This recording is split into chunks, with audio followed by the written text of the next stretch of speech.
எஸ்ஐஆரின் அடிப்படையில் தமிழ்நாட்டில் இன்று வரைவு வாக்காளர் பட்டியல் வெளியிடப்பட உள்ளது. பீகாரை தொடர்ந்து தமிழ்நாடு, புதுச்சேரி, கேரளா உள்ளிட்ட 12 மாநிலங்கள் மற்றும் யூனியன் பிரதேசங்களில் வாக்காளர் பட்டியல் சிறப்பு தீவிர திருத்தப் பணிகள் நடைபெற்றன. தமிழ்நாட்டில் நவம்பர் 4ஆம் தேதி தொடங்கிய எஸ்ஐஆர் பணிகள் டிசம்பர் 14ஆம் தேதியுடன் நிறைவடைந்தன. இதன் அடிப்படையில் இன்று வரைவு வாக்காளர் பட்டியல் வெளியிடப்பட உள்ளது. தேர்தல் ஆணையத்தின் இணையதளம் மற்றும் தமிழ்நாடு தலைமை தேர்தல் அதிகாரியின் இணையதளத்தில் வாக்காளர் அடையாள அட்டை எண்ணை உள்ளீடு செய்து பட்டியலில் பெயர் இருக்கிறதா என சரிபார்த்துக் கொள்ளலாம் என தெரிவிக்கப்பட்டுள்ளது. நீக்கப்பட்டவர்கள் அதற்கான காரணங்களை அந்தந்த மாவட்ட தேர்தல் அதிகாரிகளின் இணையதளங்களில் பார்த்து தெரிந்து கொள்ளலாம் எனவும், வரைவு வாக்காளர் பட்டியலில் இருந்து நீக்கப்பட்டவர்கள் வாக்காளர் பட்டியலில் தங்களின் பெயர்களை சேர்க்க படிவம் 6 பூர்த்தி செய்து வழங்க வேண்டும் எனவும் அறிவுறுத்தப்பட்டுள்ளது. புதிதாக பெயரை சேர்க்க விரும்புவோரும் இதே படிவத்தை வழங்க வேண்டும் எனவும், இணையதளம் மூலமாகவும் பெயர் சேர்ப்பு படிவங்களை சமர்ப்பிக்கலாம் எனவும் தெரிவிக்கப்பட்டுள்ளது. பட்டியலில் பெயர் இல்லாதவர்கள் இன்று முதல் ஜனவரி 18ஆம் தேதி வரை ஆட்சேபனை தெரிவிக்கலாம் எனவும், விண்ணப்பங்கள் அனைத்தும் பரிசீலனை செய்யப்பட்டு தகுதியானவர்களின் பெயர்கள் பிப்ரவரி 17ஆம் தேதி வெளியிடப்படும் இறுதி வாக்காளர் பட்டியலில் சேர்க்கப்படும் எனவும் தேர்தல் ஆணையம் தெரிவித்துள்ளது. தமிழ்நாட்டில் இன்று வெளியாகும் வாக்காளர் சிறப்பு தீவிர திருத்த வரைவு வாக்காளர் பட்டியலில் அதிகபட்சம் சென்னை மாவட்டத்தில் 15 லட்சம் பேர் நீக்கப்படலாம் என தகவல் வெளியாகியுள்ளது. கடந்த அக்டோபர் மாத கணக்கெடுப்புப்படி தமிழ்நாட்டில் சுமார் 6,41 லட்சம் வாக்காளர்கள் உள்ள நிலையில் அதில் 15.2% அதாவது 97 லட்சம் பேர் எஸ்ஐஆர் வரைவு வாக்காளர் பட்டியலில் நீக்கப்படலாம் என கூறப்படுகிறது. அதிகபட்சமாக சென்னை மாவட்டத்தில் மொத்தமுள்ள 40 லட்சம் வாக்காளர்களில் 15 லட்சம் பேர் நீக்கப்படலாம் எனவும், இதில் 12 லட்சம் பேர் வேறு இடங்களுக்கு நிரந்தரமாக இடம் மாறியவர்கள் எனவும் தகவல் வெளியாகியுள்ளது. அதைத் தொடர்ந்து செங்கல்பட்டில் 7 லட்சம் வாக்காளர்களும், கோவையில் 6 லட்சம் வாக்காளர்களும், வடமாநில தொழிலாளர்கள் அதிக அளவில் உள்ள திருப்பூரில் 5 லட்சம் வாக்காளர்களும் நீக்கப்படலாம் என தகவல் வெளியாகியுள்ளது. அதேபோல காஞ்சிபுரம், ஈரோடு, திருவள்ளூர், திண்டுக்கல், வேலூர், நெல்லை மாவட்டங்களில் சராசரியாக 15% வாக்காளர்கள் நீக்கப்பட வாய்ப்பிருப்பதாக தகவல் வெளியாகியுள்ளது. தொழில் வளர்ச்சி மிக்க சென்னை, கோவை, திருப்பூர் உள்ளிட்ட மாவட்டங்களிலேயே அதிக அளவில் நிரந்தரமாக இடம்பெயர்ந்தோர் எண்ணிக்கை காணப்படுவதாக தகவல் வெளியாகியுள்ளது.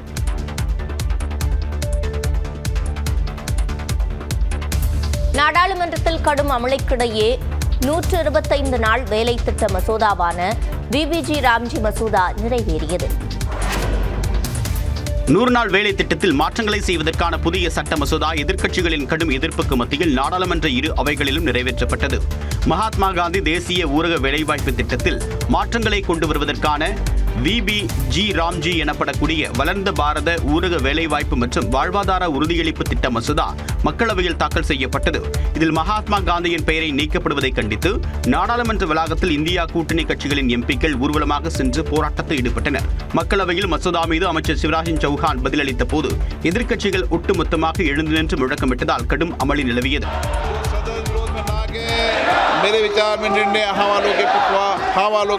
தொடர்ந்து பேசிய சௌஹான் ஊரக வேலை உறுதி திட்டத்தின் தொடக்கத்தில் மகாத்மா காந்தியின் பெயர் இல்லை என்றார்.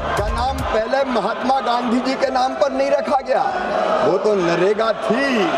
बाद में जब 2009 के चुनाव आए तो चुनाव और वोट के कारण बापू याद आए, महात्मा गांधी याद आए और तब उसमें जोड़ा गया. அமைச்சருக்கு எதிரே மசோதா நகலை கிழித்து வீசி எதிர்க்கட்சிகள் முழக்கமிட்டனர். தொடர்ந்து கடும் அமளிக்கு மத்தியில் விபிஜி ராம்ஜி மசோதா குரல் வாக்கெடுப்பு மூலமாக நிறைவேற்றப்பட்டது. அதைத் தொடர்ந்து மாநிலங்களவையிலும் குரல் வாக்கெடுப்பு மூலமாக மசோதா நள்ளிரவில் நிறைவேற்றப்பட்டது. விரைவில் இந்த மசோதா சட்டமாக உள்ளது.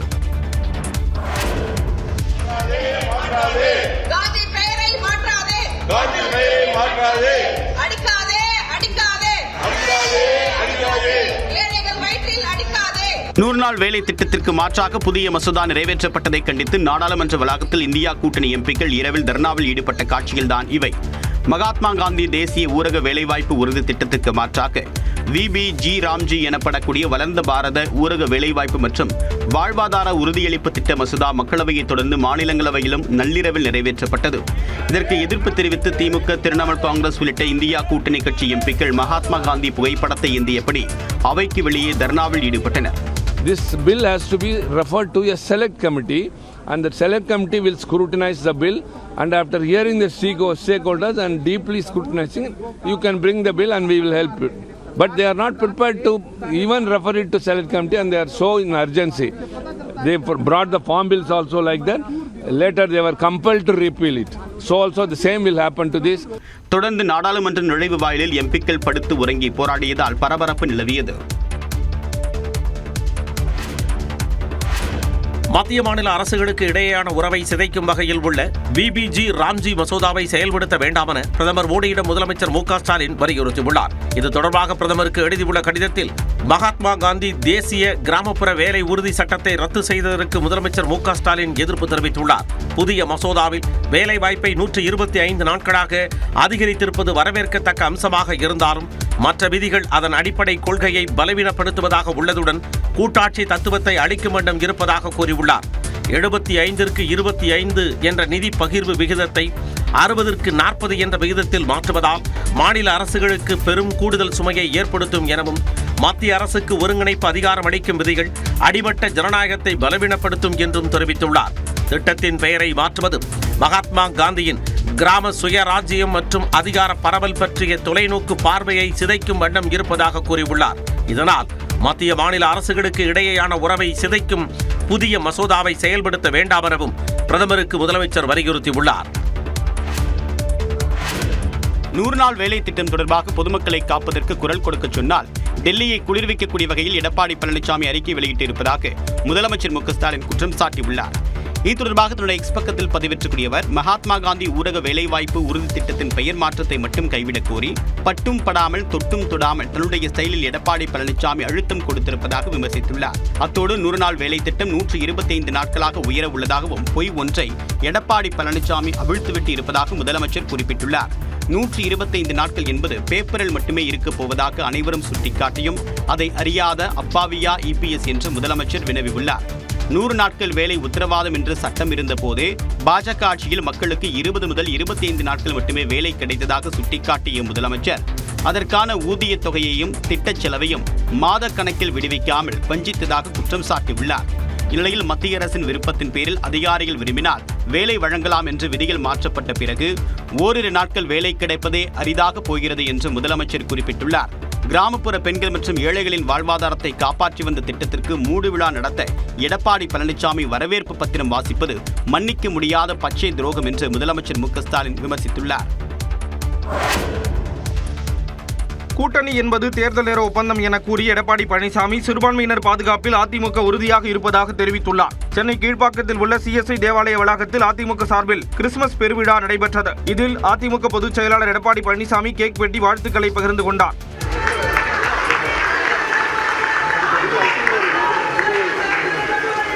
தொடர்ந்து மேடையில் பேசிய எடப்பாடி பழனிசாமி சிறுபான்மையினரின் வாக்குகளை பெற திமுக கபட நாடகம் ஆடுவதாக விமர்சித்தார். சிறுபான்மை மக்களின் உரிமைகள் இந்திய அரசியலமைப்பு சட்டத்தில் சொல்லப்பட்டபடி காக்கப்பட வேண்டும் என்பதில் என்றும் உறுதியாக இருக்கின்ற இயக்கம் அனைத்து இந்திய அண்ணா திராவிட முன்னேற்ற கழக இயக்கம். ஆக கூட்டணி என்பது அந்தந்த சூழ்நிலைக்கு ஏற்ப அமைக்கப்படுகிறது. கொள்கை என்பது நிலையானது, அது அதிமுக இடத்தில் இருக்கின்றது என்பதை மட்டும் நான் தெளிவுபடுத்த விரும்புகின்றேன். திமுகவை தீய சக்தி என எம்ஜிஆரும் ஜெயலலிதாவும் அடையாளப்படுத்தியதை குறிப்பிட்டு திமுக ஆட்சியில் மக்கள் பல்வேறு இன்னல்களுக்கு ஆளாகி வருவதாகவும் எடப்பாடி பழனிசாமி குற்றம் சாட்டினார். சட்டமன்ற தேர்தல் களத்தில் தங்கள் கட்சியும் திமுகவும் மட்டுமே இருப்பதாக தவிக தலைவர் விஜய் பேசியுள்ளார். அண்ணா எம்ஜிஆரை பயன்படுத்துவதை யாரும் தடுக்க முடியாது என தவிக தலைவர் விஜய் திட்டவட்டமாக தெரிவித்துள்ளார். ஈரோடு மாவட்டம் விஜயமங்கலத்தில் தவிக தலைவர் விஜய் பரப்புரை மேற்கொண்டார். அப்போது அவர் ஈரோட்டின் சிறப்புகளான மஞ்சள், காளிங்கராயன் அணை குறித்து நினைவு கூர்ந்தார்.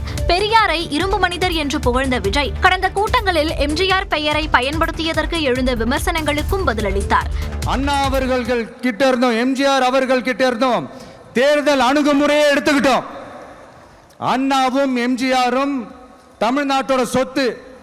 அவங்கள பயன்படுத்துறத பத்தி யாரும் இங்க கம்ப்ளைண்ட்லாம் பண்ண முடியாது.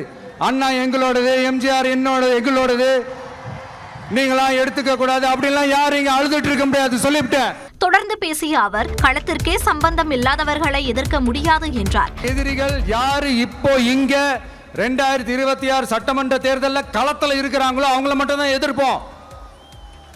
சும்மா களத்திலே இல்லாதவங்களையும்,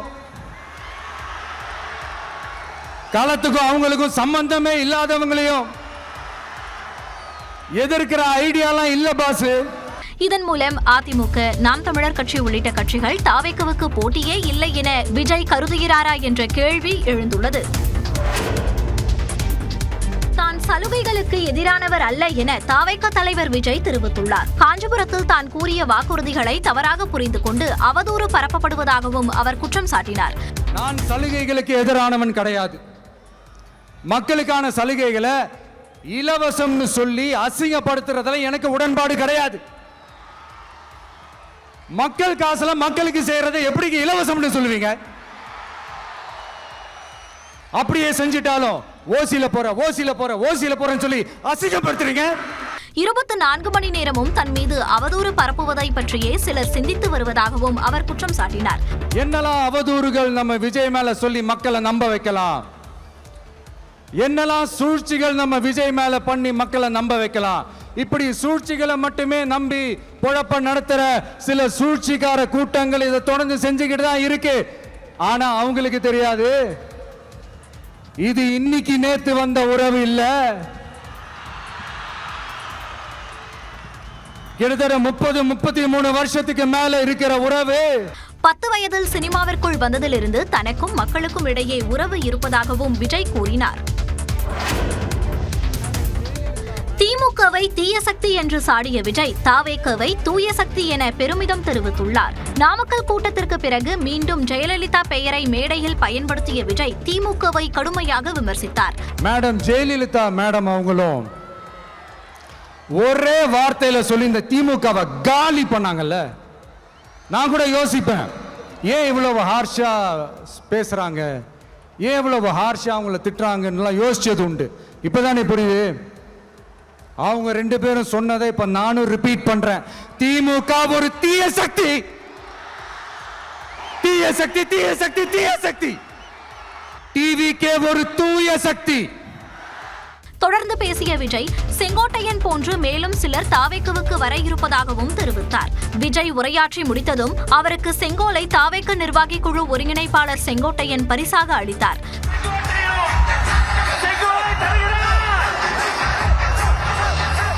தொண்டர்களுடன் செல்ஃபி எடுத்தபடி தாவேக தலைவர் விஜய் தனது விஜயமங்கலம் பரப்புரையை நிறைவு செய்தார். தாவேக தலைவர் விஜயின் விமர்சனங்கள் குறித்து துணை முதலமைச்சர் உதயநிதி, அதிமுக முன்னாள் அமைச்சர் ஜெயக்குமார், விசிக தலைவர் தொல் திருமாவளவன், திக தலைவர் கி வீரமணி உள்ளிட்டோர் கருத்து தெரிவித்துள்ளனர். விஜய் கவர்மெண்ட் நடத்துறீங்களா இல்ல கண்காட்சி நடத்துறீங்களா சார்? அதை பத்தி என்னைக்கு நீங்க கேள்வி கேட்டுறீங்களா? இல்ல சார், அவர் பேசுறதுக்கு வாய்ப்பு கொடுத்து ஒரு வாட்டி பேச விடுங்க. களத்துல இல்லைன்றது எங்களுக்கு குறிப்பில்லை. ஆனா அவர் மனசுல எங்களுக்கு குறிப்பிட்டு சொல்றதா இருந்தா அவருக்கு மட்டும் நான் சொல்லிக்கிறேன். அதாவது முளைச்சி 3 இலை கூட விடாதவர்கள், ஆலமரத்து நிழல் இன்னைக்கு எவ்வளோ, இன்னைக்கு அந்த விழுதுகள் தொண்டர்கள் இன்னைக்கு தாங்கி எவ்வளோ பேர் நிழல் தருகின்ற இயக்கம், எப்படிப்பட்ட களத்தெல்லாம் அனைத்து இந்திய அண்ணா திராவிட முன்னேற்ற கழகம் சந்திச்சிருக்குது. அப்படின்றத அரசியல் ஆத்திச்சுவடி அறியாதவர்கள் அறிந்து கொள்ளுகின்ற ஒரு சூழ்நிலையில் தான் நான் சொல்றேன். அடுக்குமொழியில பேசுறதுக்கு யாரோ கற்று தந்திருக்கிறாங்க, தூய சக்தி தீய சக்தின்னு. மக்கள் முடிவு செய்வார்கள். அந்த கட்சி கொள்கை என்னன்னு சொன்னாதான் பெரியார் வழியா, பெரியார் வழி இல்லையா, அல்லது பெரியார் வழின்னு சொல்லிட்டு வேற ஒரு வழிக்கு போனா, ஈரோட்டுக்கு போறதுக்கு பதிலா நான் அதுக்கு பதிலா டெல்லிக்கு போறேன்னு வேற பக்கம் திரும்பிட்டு போனா அது பெரியார் வழி தான் அப்படின்னு அவர் உட்காந்து சொல்றாருன்னா, சொல்ற ஒரு சிந்தனைக்கு அவரை பத்தி ஆராய்ச்சி பண்ணணும். கீழே இறங்கு தம்பி, கீழே இறங்குப்பா ப்ளீஸ், கீழே இறங்குப்பா. Okay, thank you. கீழே இறங்குங்க. நீ இறங்கினாதான் புத்தம் கொடுப்பேன். கட்டுப்பாட்டை மீறிய தொண்டரை தாவேக தலைவர் விஜய் கண்டித்த காட்சியே இது. ஈரோடு விஜயமங்கலத்தில் விஜய் பரப்புரை மேற்கொண்ட போது கூட்டத்தில் தொண்டர் ஒருவர் கட்டுப்பாட்டை மீறி கம்பத்தின் உச்சியில் ஏறினார். இதனை கவனித்த விஜய் உடனடியாக தனது பேச்சை நிறுத்தி தொண்டரை நோக்கி கீழே இறங்குமாறு கண்டித்தார். தம்பி கீழே இறங்கு, தம்பி கீழே இறங்குப்பா ப்ளீஸ், கீழே இறங்குப்பா. Okay, thank you. கீழே இறங்குங்க. நீ இறங்கினாதான் புத்தம் கொடுப்பேன்.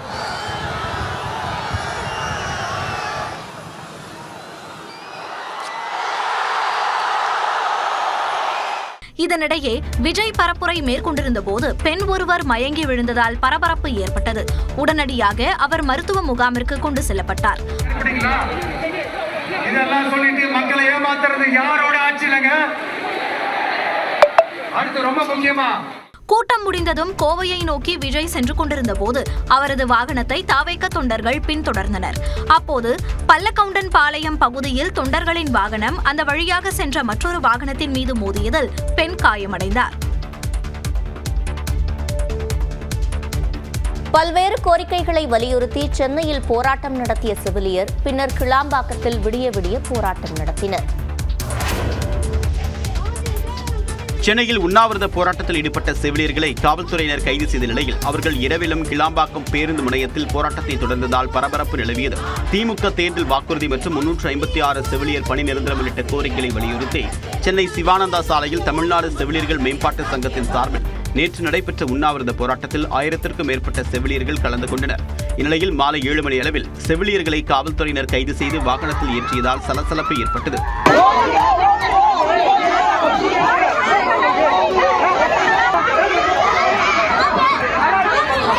கைது செய்யப்பட்ட செவிலியர்கள் கிளாம்பாக்கம் பேருந்து நிலையத்தில் இறக்கிவிடப்பட்ட நிலையில் நடைமேடையில் அமர்ந்து இரவு முழுவதுமாக போராட்டத்தை தொடர்ந்தனர்.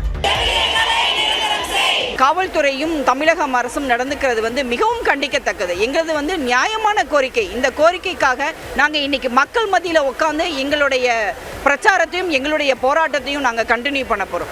இதனிடையே செவிலியர்களுடன் பேச்சுவார்த்தையில் காவல்துறையினர் ஈடுபட்டனர். பிறகு அவர்களை அங்கிருந்து அப்புறப்படுத்தி குடுவாஞ்சேரி அருகே தனியார் மண்டபத்தில் தங்க வைக்கப்பட்டிருக்கும் நிலையில் போராட்டத்தை தொடரப்போவதாக செவிலியர்கள் தரப்பில் தெரிவிக்கப்பட்டுள்ளது. 3 நாடுகள் சுற்றுப்பயணத்தின் நிறைவாக ஜோர்டான் சென்றுள்ள பிரதமர் மோடி பல்வேறு நிகழ்ச்சிகளில் பங்கேற்றார். கடந்த 11 ஆண்டுகளில் இந்தியாவின் பொருளாதார டிஎன்ஏவே மாறியிருப்பதாக பிரதமர் நரேந்திர மோடி பெருமிதம் தெரிவித்துள்ளார். ஜோர்டான் எத்தியோப்பியா பயணத்தை முடித்துக் கொண்டு ஓமன் சென்றடைந்த பிரதமர் மோடி இந்தியா ஓமன் வர்த்தக உச்சி மாநாட்டில் பங்கேற்றார்.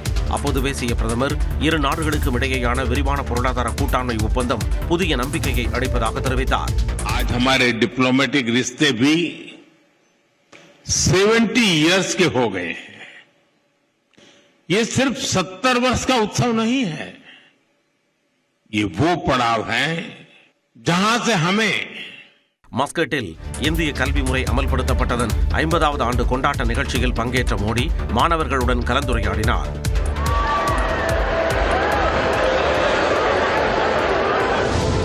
भारत और ओमान के बीच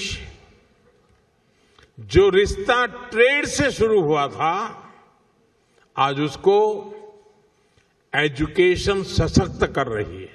ஓமன் நாட்டின் விண்வெளி கனவுகளுக்கும் இந்தியா உறுதுணையாக இருப்பதாக கூறிய பிரதமர் மோடி இந்தியா தனக்கென சொந்த விண்வெளி நிலையத்தை அமைக்கும் நாள் வெகு தொலைவில் இல்லை என தெரிவித்தார்.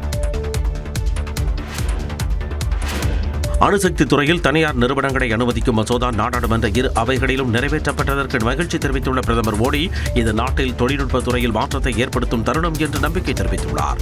அணுசக்தி துறையில் தனியாருக்கு அனுமதி அளிக்கும் சாந்தி மசோதா மக்களவையில் நேற்று முன்தினம் எதிர்க்கட்சிகளின் கடும் எதிர்ப்புக்கு மத்தியில் நிறைவேற்றப்பட்டது. தொடர்ந்து மாநிலங்களவையில் நேற்று இந்த மசோதா தாக்கல் செய்யப்பட்டது. நாடாளுமன்ற கூட்டுக்குழு பரிசீலனைக்கு அனுப்ப எதிர்க்கட்சிகள் வலியுறுத்திய நிலையில் குரல் வாக்கெடுப்பு மூலம் அணுசக்தி மசோதா நிறைவேற்றப்பட்டது. இரு அவைகளிலும் மசோதா நிறைவேறியதால் குடியரசுத் தலைவர் ஒப்புதலுக்கு பின் சட்டம் நடைமுறைக்கு வரவுள்ளது.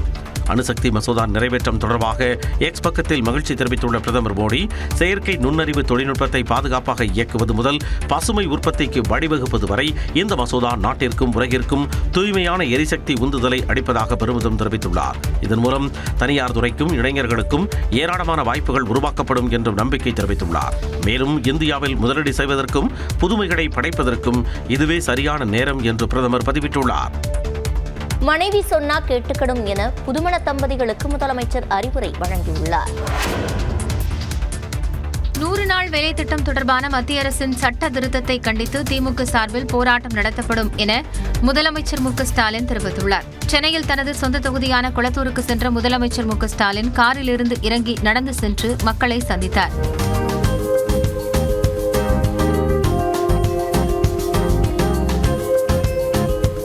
இதனைத் தொடர்ந்து ஜிகேஎம் காலனியில் குறைந்த கட்டணத்தில் திருமணம் உள்ளிட்ட நிகழ்ச்சிகளை நடத்திக் கொள்வதற்காக 25 கோடி ரூபாய் மதிப்பில் கட்டப்பட்டுள்ள அண்ணா திருமண மாளிகையை முதலமைச்சர் திறந்து வைத்தார். பின்னர் 15 இணைகளுக்கு முதலமைச்சர் முன்னிலையில் திருமணம் நடைபெற்றது. முன்னதாக பேசிய முதலமைச்சர் மு.க.ஸ்டாலின் புதுமண தம்பதிகளுக்கு அறிவுரை வழங்கினார். என்னுடைய வெற்றிக்கு பின்னாலும் என்னுடைய மனைவி தான். மணமகனத்தில் நான் பணிவோடு கேட்டு விழுவது கொண்டாடி சொன்னா கேட்டுக்கணும். பின்னர் செய்தியாளர்களை சந்தித்த முதல்வர் 100 நாட்கள் வேலை திட்ட திருத்த மசோதா குறித்து பேசினார். திராவிட முன்னேற்ற சார்பிலையும் ஆர்ப்பாட்டம் நடத்துறதுக்கு அப்படி பண்ணிருக்காங்க. எதிர்கட்சி தலைவரை பொறுத்த வரைக்கும் எதிரி கட்சி தலைவராக செயல்பட தவிர உண்மையான எதிர்கட்சியில செயல்படல. அதான் உண்மை. வரைவு வாக்காளர் பட்டியல் வெளியான பிறகு எஸ்ஐஆர் குறித்து கருத்து சொல்வதாகவும் முதலமைச்சர் தெரிவித்தார். கல்லூரி மாணவர்களுக்கான மடிக்கணினி திட்டத்தை முடக்க நினைக்கும் எடப்பாடி பழனிசாமியின் கனவு பலிக்காது என துணை முதலமைச்சர் உதயநிதி ஸ்டாலின் தெரிவித்துள்ளார். இது தொடர்பாக அறிக்கை வெளியிட்டுள்ள அவர், தன்னுடைய குறுகிய அரசியல் லாபத்திற்காக கல்லூரி மாணவர்களுக்கான திட்டத்திற்கு எதிராக எதிர்க்கட்சித் தலைவர் எடப்பாடி பழனிசாமி அவதூறு பரப்புவதாக குற்றம் சாட்டியுள்ளார். தமிழ்நாட்டு மாணவர்கள் படித்து முன்னேறிவிடக்கூடாது என்ற பாசிச பாஜகவின் எண்ணத்தை எடப்பாடி பழனிசாமி வெளிப்படுத்தி வருவதாகவும் கூறியுள்ளார். தேர்தலை மனதில் வைத்து லேப்டாப் வழங்கப்படுவதாக இபிஎஸ் குற்றம் சாட்டியிருந்த நிலையில் 2025-26 நிதிநிலை அறிக்கையிலேயே லேப்டாப் திட்டம் அறிவிக்கப்பட்டதை உதயநிதி ஸ்டாலின் குறிப்பிட்டுள்ளார். மேலும் கல்லூரி மாணவர்களுக்கான லேப்டாப் திட்டத்தை எடப்பாடி பழனிசாமி மட்டுமல்ல, அவரது டெல்லி ஓனர்கள் நினைத்தாலும் தடுக்க முடியாது என விமர்சித்துள்ளார்.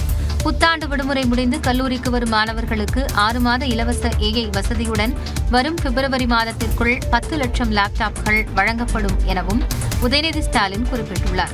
மாணவர்களின் கல்விக் கனவை சிதைக்கும் எண்ணத்தை மாற்றாவிட்டால் வரும் தேர்தலில் தமிழ்நாடு மாணவர்கள் எடப்பாடி பழனிசாமிக்கு தக்க பாடம் புகட்டுவார்கள் என்றும் உதயநிதி ஸ்டாலின் தெரிவித்துள்ளார். திருப்பரங்குன்றம் தீபம் தொடர்பான வழக்கில் விசாரணை முடிவடைந்துள்ளது.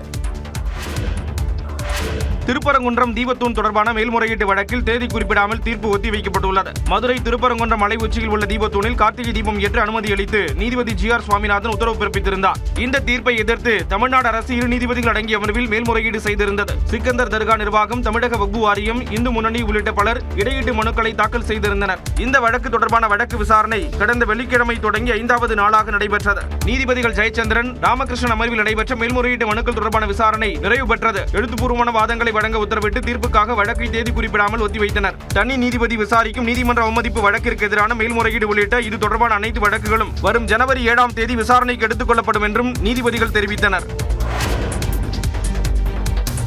திருப்பரங்குன்றம் மலை உச்சியில் கார்த்திகை தீபம் ஏற்ற கோரி தீக்குடித்து தற்கொலை செய்து கொண்டதாக குறிப்பிட்டு பூர்ணச்சந்திரன் என்பவருக்கு மத்திய இணையமைச்சர் எல் முருகன் இரங்கல் தெரிவித்துள்ளார். இது தொடர்பான அவரது எக்ஸ்தட பதிவில், நீதிமன்றத்தின் பார்வைக்கு உட்பட்ட பொது விவகாரத்திற்காக தனது இன்னுயிரை மாய்த்துக் கொள்வதும் அவரவர் குடும்பத்தையும் பாதிக்கக்கூடிய செயல் என்று தெரிவித்துள்ளார். இப்படியான வருந்தத்தக்க முடிவுகளை ஒருபோதும் எவரும் மேற்கொள்ளக்கூடாது என்று வலியுறுத்தியுள்ளார். இதேபோல் திருப்பூரில் செய்தியாளர்களிடம் பேசிய அக்கட்சியின் முன்னாள் மாநில தலைவர் அண்ணாமலை பூரணச்சந்திரன் குடும்பத்திற்கு இரங்கல் தெரிவித்ததோடு இதுபோன்ற விபரீத முடிவுகளை எடுக்க வேண்டாம் என்று கூறினார். இது போன்ற விபரீதமான முடிவை எடுக்காதீங்க அப்படிங்கிறது அன்பான வேண்டுகோள். நீதிமன்றம் இருக்கு, நீதியரசர்கள் இருக்கின்றார்கள். எத்தனை காலத்துக்கு அவங்க ஆட்டம் போடுவாங்க? நம்ம தீர்ப்பு வாங்கி தீபம் ஏத்துறோம். திருப்பரங்குன்றம் விவகாரத்தை மக்களிடம் கொண்டு செல்வதுதான் தங்கள் கடமை என்றும் தெரிவித்தார். திருப்பூர் அடுத்த சின்னக்காளிப்பாளையத்தில் குப்பை கொட்ட எதிர்ப்பு தெரிவித்து தடையை மீறி நடந்த போராட்டத்தில் பங்கேற்ற அண்ணாமலையை போலீசார் கைது செய்தனர். மாநகராட்சியில் சேகரிக்கப்படும் குப்பைகளை சின்னக்காளிப்பாளையம் பகுதியில் கொட்ட எதிர்ப்பு தெரிவித்து போராட்டத்தில் ஈடுபட்டவர்களை போலீசார் கைது செய்தனர். இதை கண்டித்து குமரன் சிலை அருகே போராட்டம் நடைபெற்றது. காவல்துறை அனுமதி மறுத்த நிலையில் தடையை மீறி நடைபெற்ற போராட்டத்தில் பாஜக முன்னாள் மாநில தலைவர் அண்ணாமலை பங்கேற்றார். வாழக்கூடிய நகரம் பெரும் நகரத்துக்கு ஸ்வச்ச பாரத் சர்வே பண்ணாங்க. இந்தியாவிலேயே 10 லட்சம் பேருக்கு வாழ்ற நகரத்துல கடைசி நகரம் மதுரை. திறந்த வாகனத்தில் இருந்து பேசிய அண்ணாமலை திருப்பூரில் குப்பைகளை வைத்து ஊழல் நடப்பதாக குற்றம் சாட்டினார். 50 ரூபாய் தொடப்பா கட்டிய 450 ரூபாய்க்கு வாங்குறாங்க.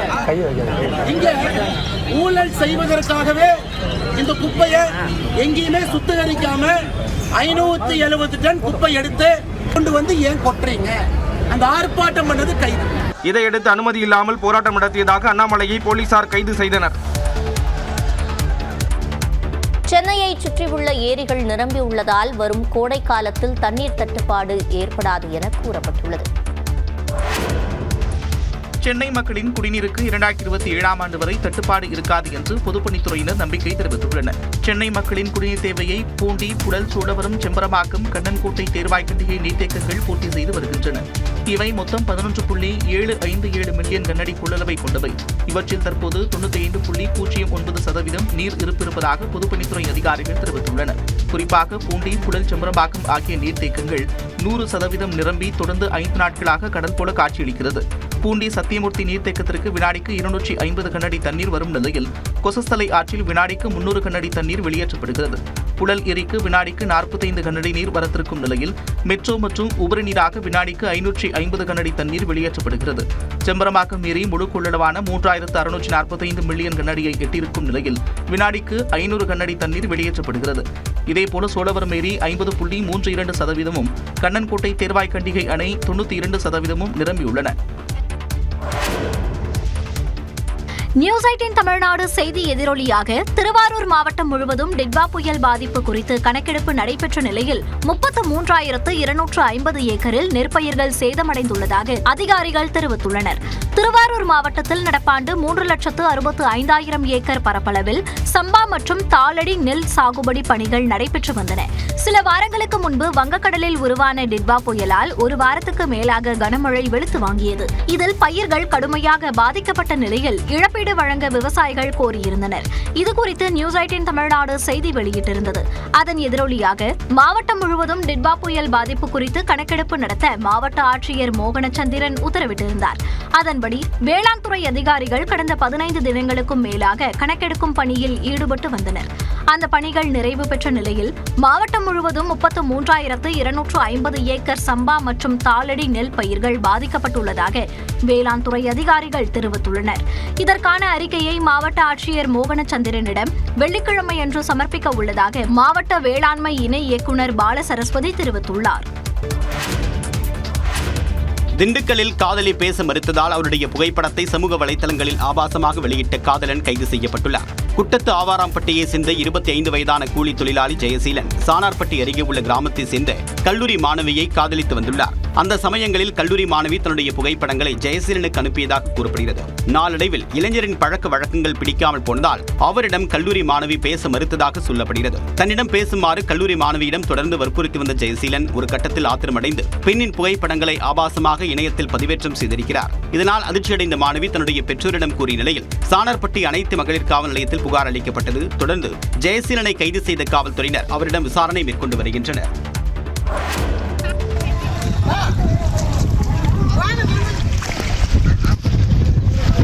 சீர்காழி அருகே ஆற்றின் குறுக்கே கட்டப்பட்ட தற்காலிக மூங்கில் பாலம் சேதமான நிலையில் ஆபத்தையும் மீறி பொதுமக்கள் பயன்படுத்தி வருகின்றனர். மாத்தாம்பட்டினம் கிராமத்தில் 200க்கும் மேற்பட்ட குடும்பத்தினர் வசிக்கின்றனர். அருகே உள்ள கோணையாம்பட்டினம் கிராமத்திற்கு செல்ல சாலை வழியே 4 கிலோமீட்டர் செல்ல வேண்டி இருப்பதால் முல்லையாற்றின் குறுக்கே மாவட்ட நிர்வாகம் சில ஆண்டுகளுக்கு முன்பு தற்காலிக மூங்கில் பாலம் அமைத்து கொடுத்தது. காலப்போக்கில் மூங்கில் பாலம் சேதமடைந்து கட்டைகள் உடைந்து பாதிக்கு மேல் சேதமடைந்து பிடிமானம் இன்றி ஆபத்தான நிலையில் உள்ளது. பள்ளி மாணவர்கள் பாலத்தை கடந்து செல்ல பெற்றோர் துணைக்கு சென்று வருகின்றனர். இந்நிலையில் அருகே தடுப்பணை கட்டுமான பணிகள் நடைபெறும் சூழலில் அதில் நடந்து செல்லும் வகையில் அமைக்க வேண்டும் என்று கிராம மக்கள் கோரிக்கை விடுத்துள்ளனர். ஸ்கூல்ல இருந்து கால் பண்ணிட்டு வாங்க நாங்க நிக்கிறோம்னு சொல்லி நான் அந்தாண்ட போய் நின்று நாங்க அழைச்சிட்டு வருவோம் சார். அங்க இருந்தா பசங்களை ஏத்தி அங்க இருந்து ஏத்த ஒரு ஆள் வேணும், அது மாதிரி இங்க இறக்க ஒரு ஆள் வேணும். புடிச்சிட்டு தான் சார் இந்த பாலத்துல வர முடியும். இதனிடையே சேதமான மூங்கில் பாலத்தை அகற்றி புதிதாக தற்காலிக பாலம் அமைக்க நடவடிக்கை எடுக்கப்படும் என்று சீர்காழி வட்டார வளர்ச்சி அலுவலர் தெரிவித்துள்ளார். புதுக்கோட்டையில் விரைவு தட்கல் முறையில் விவசாய மின் இணைப்பு பெறுவதற்கு விண்ணப்பிக்க வந்த விவசாயிகள் அலுவலர்களுடன் கடும் வாக்குவாதத்தில் ஈடுபட்டனர். நடப்பாண்டுக்கான விரைவு தட்கல் திட்டத்தில் விவசாய மின் இணைப்பு விண்ணப்பம் பதிவு செய்ய கடந்த 15ஆம் தேதி அறிவிப்பு வெளியானது. 5 HP வரை 2.5 லட்சம் ரூபாய், 10 HP வரை 3 லட்சம் ரூபாய் என கட்டண விவரங்களும் வெளியிடப்பட்டன. புதுக்கோட்டை மாவட்டத்தில் 2 நாட்களில் 271 பேரிடம் விண்ணப்பங்கள் ஏற்கப்பட்டன. நேற்று மேலும் 66 விவசாயிகள் உரிய தொகைக்கு டிடி எடுத்துக்கொண்டு மின்வாரிய அலுவலகத்திற்கு சென்றபோது அவர்களது விண்ணப்பங்கள் ஏற்கப்படவில்லை. மாநிலம் முழுவதும் இத்திட்டத்தில் ஏற்கனவே 10,000 பேரின் விண்ணப்பம் ஏற்கப்பட்ட நிலையில் மேற்கொண்டு புதிய விண்ணப்பங்கள் ஏற்கப்படாது என்று அதிகாரிகள் தரப்பில் தெரிவிக்கப்பட்டது. இதனால் கடும் அதிருப்தி அடைந்த விவசாயிகள் கடன் பெற்று நகைகளை விற்று டிடி பணத்தை ஏற்பாடு செய்த சூழலில் விண்ணப்பம் ஏற்கப்படாததால் வேதனை அடைந்தனர். எல்லாரும் விவசாயிகள்ட்ட யார்ட்டையும் கையில காசு இருக்காது. 2 லட்சம் 3 லட்சம் கடன் வாங்கி நகையில அடமானம் வச்சு தான் பண்ணிட்டு இருக்கோம். இப்ப நாங்க எல்லாரும் முடிஞ்ச போராட்டம் பண்ணுவோம், எதுவும் கிடைச்சிருமோ ஒரு ஆவல்ல இவ்வளவு தூரம் கடன் உடனே வாங்கிட்டோம் நமக்கு கிடைச்சிரும் அப்படின்னு ஒரு நம்பிக்கையில இருந்தோம். இன்னொரு வரை இங்க சரியான முடிவும் அல்ல. தட்கல் முறையில் கூடுதல் நபர்களுக்கு விவசாய மின் இணைப்பு வழங்க கூடுதல் நடவடிக்கை எடுக்க வேண்டும் என்று வலியுறுத்தினர். அமெரிக்காவின் வரி விதிப்பால் திருப்பூர் ஆடை தொழில்துறையினர் எதிர்கொள்ளக்கூடிய சவால்கள் குறித்து பிரதமரிடம் எடுத்துரைத்ததற்காக முதலமைச்சர் ஸ்டாலினுக்கு பின்னல் ஆடை ஏற்றுமதி சங்கத்தினர் நன்றி தெரிவித்துள்ளனர். இந்திய பொருட்கள் மீதான வரி விதிப்பின் காரணமாக தமிழ்நாட்டில் ஏற்றுமதி துறைகளில் ஏற்படக்கூடிய பாதிப்புகளை கருத்தில் கொண்டு இந்திய அமெரிக்க இருதரப்பு ஒப்பந்தம் மூலமாக விரைவில் தீர்வு காண்பதற்கு முன்னுரிமை அளிக்க கோரி பிரதமர் நரேந்திர மோடிக்கு நேற்று முதலமைச்சர் ஸ்டாலின் கடிதம் எழுதியிருந்தார். அதில் திருப்பூரில் உறுதிப்படுத்தப்பட்ட ஆர்டர்களில் ஏற்றுமதியாளர்களுக்கு 15,000 கோடி ரூபாய் அளவிற்கு இழப்பு ஏற்பட்டிருப்பதாகவும் இதனால் பல சிறு மற்றும் நடுத்தர நிறுவனங்கள் சரிவின் விளிம்பிற்கு தள்ளப்பட்டிருப்பதாகவும் வேதனை தெரிவித்திருந்தார். இந்நிலையில் தாங்கள் எதிர்கொள்ளக்கூடிய சவால்கள் குறித்த உண்மை நிலையை பிரதமருக்கு எடுத்துரைத்ததற்காக நன்றி தெரிவித்து முதலமைச்சருக்கு ஆயத்த ஆடை ஏற்றுமதி மேம்பாட்டு கவுன்சில் துணைத் தலைவர் சக்திவேல் கடிதம் எழுதியுள்ளார். அதில் ஏற்றுமதி தொடர்பான பிரச்சனைகள் விரைவில் தீர்வு காணப்பட வேண்டிய அவசியத்தை முதலமைச்சர் வலியுறுத்தியது மிகவும் மதிப்பு மிக்கது என்று நெகிழ்ச்சிப்பட தெரிவித்துள்ளார். இந்த பிரச்சனைகளுக்கு தீர்வு காண்பது மாநில பொருளாதாரத்திற்கும் இந்தியாவின் மொத்த ஏற்றுமதி வளர்ச்சிக்கும் பெரும் தாக்கத்தை ஏற்படுத்தும் என்றும் சக்திவேல் நம்பிக்கை தெரிவித்துள்ளார்.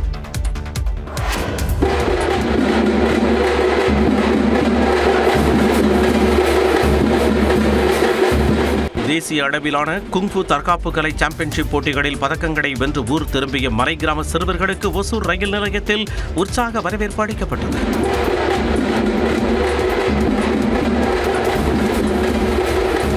கிருஷ்ணகிரி மாவட்டம் தனி சட்டமன்ற தொகுதிக்குட்பட்ட மலை கிராமங்களைச் சேர்ந்த 15 வயதுக்குட்பட்ட அரசு பள்ளி மாணவ மாணவிகள் 13 பேர் டெல்லியில் நடைபெற்ற தேசிய அளவிலான குங்ஃபு சாம்பியன்ஷிப் போட்டிகளில் தமிழ்நாடு சார்பில் பங்கேற்று 7 தங்கம் 8 வெள்ளி 5 வெண்கலம் என 18 பதக்கங்களை வென்று சாம்பியன்ஷிப் பட்டத்தை கைப்பற்றி சாதனை படைத்தனர். இந்நிலையில் 2 பயிற்சியாளர்கள் ஒரு உடல் தகுதி பயிற்சியாளருடன் சென்ற மாணவர் குழு ஒசூருக்கு திரும்பிய போது பொதுமக்கள் சார்பில் மாலை அணிவித்து மலர் தூவி உற்சாக வரவேற்பு அளிக்கப்பட்டது. ஆப்பர்ச்சுனிட்டி வந்து எங்கள் பசங்க வந்து நல்லா வந்து யூட்டிலைஸ் பண்ணியிருக்காங்க.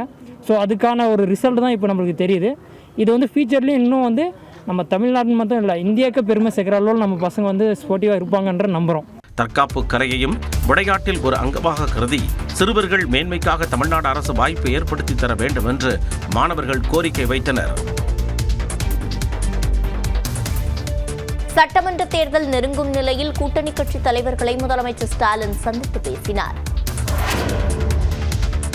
மதிமுக பொதுச் செயலாளர் வைகோ, மார்க்சிஸ்ட் கம்யூனிஸ்ட் மாநில செயலாளர் சண்முகத்தை தொடர்ந்து முதலமைச்சர் ஸ்டாலினை விசிக தலைவர் திருமாவளவன் சந்தித்து பேசினார். சென்னை தலைமைச் செயலகத்தில் முதலமைச்சர் ஸ்டாலினை இலங்கை நாடாளுமன்ற உறுப்பினரும் தமிழ் தேசிய மக்கள் முன்னணியின் தலைவருமான கஜேந்திரகுமார் பொன்னம்பலம், விசிக தலைவர் திருமாவளவன் உள்ளிட்டோர் சந்தித்தனர். பின்னர் செய்தியாளர்களை சந்தித்த திருமாவளவன், இலங்கை அரசின் புதிய அரசியலமைப்பு சட்டத்தில் மாகாணங்களுக்கு சுய ஆட்சி அதிகாரத்தை வழங்கும் கூட்டாட்சி முறையை இணைக்க மத்திய அரசு வலியுறுத்த வேண்டும் என்றும் அதற்கு தமிழ்நாடு அரசு அழுத்தம் தர வேண்டும் என்றும் வலியுறுத்தியதாக தெரிவித்தார். விடுதலை சிறுத்தைகள் கட்சியின் சார்பில் முக்கியமான சில கோரிக்கைகளை முன்வைத்திருக்கிறோம். அதிலே டெல்லி பல்கலைக்கழகம், டெல்லியிலே உள்ள ஜவஹர்லால் நேரு பல்கலைக்கழகம் போன்ற கல்வி நிறுவனங்களில் தமிழ்நாட்டிலிருந்து போய் படிக்கிற மாணவ மாணவியருக்கு அங்கே தங்கும் இடம் வசதி என்பது பெரிய போராட்டமாக இருக்கிறது. விஜயின் ஈரோடு பிரச்சாரம் குறித்தும் கருத்து தெரிவித்தார். அடுக்குமொழியில பேசுறதுக்கு யாரோ கற்று தந்திருக்கிறாங்க, தூய சக்தி தீய சக்தின்னு. மக்கள் முடிவு செய்வார்கள். சட்டமன்ற தேர்தல் நெருங்கும் நிலையில் மதிமுக பொதுச் செயலாளர் வைகோ, சிபிஎம் மாநில செயலாளர் சண்முகம் ஆகியோரை தொடர்ந்து திருமாவளவன் முதலமைச்சரை சந்தித்தது அரசியல் முக்கியத்துவம் வாய்ந்ததாக பார்க்கப்படுகிறது. தொகுதி பங்கீடு தொடர்பான சந்திப்பின் ஒரு பகுதியாக இருக்கலாம் என்றும் கூறப்படுகிறது.